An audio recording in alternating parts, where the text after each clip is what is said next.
இன்றே டவுன்லோட் செய்து உங்கள் ஃபேவரட் ஷோக்களை என்ஜாய் பண்ணுங்க. கோவில்ல வேற நல்ல நேரம் போகுது, சீக்கிரம் பரிவட்டம் கட்டணும்னு சொல்றாங்க மாமா. அத்தை சீக்கிரம் வந்தாதான் முதல் மரியாதை வாங்கிக்க முடியும். இருங்க, நானே போலீஸுக்கு போன் பண்றேன். அப்பா இருங்கப்பா, நான் பண்றேன். சரி பண்ணுமா.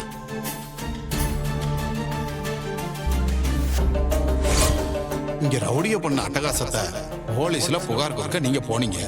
ஆனா நான் என் குலசாமிய கும்பிட போனேன்.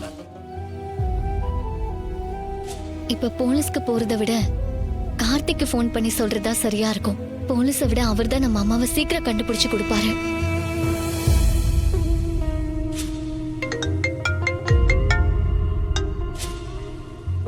சொல்லுங்க ரேவதி, என்ன விஷயம்?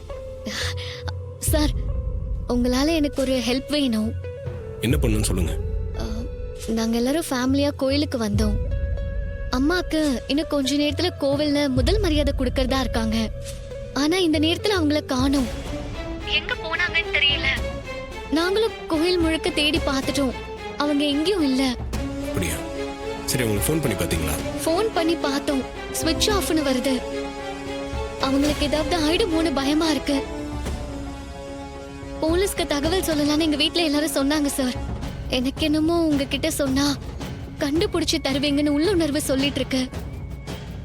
நீங்க தான் இந்த ஊர் குலசாமியா, எல்லாரையும் காப்பாத்திட்டு இருக்கீங்க. என் அம்மாவையும் எப்படியாச்சும் நீங்க தான் கண்டுபிடிச்சு கொடுக்கணும். செய்வீங்களா சார்? சரிங்க, நீங்க கவலைப்படாதீங்க. நான் அவங்க எங்க இருந்தாலும் அவங்களை தேடி கண்டுபிடிச்சு கூப்பிட்டு வரேன். அவங்கள கோயில்ல முதல் மரியாதை வாங்க வைக்க வேண்டியது என்னோட பொறுப்பு. நீங்க தைரியமா இருங்க. ரொம்ப தேங்க்ஸ் சார். நான் இது வரைக்கும் உங்களை நேர்ல கூட பார்த்ததில்ல. நான் ஹெல்ப் பண்ண கேட்டதும் செய்யறேன்னு சொல்றீங்க.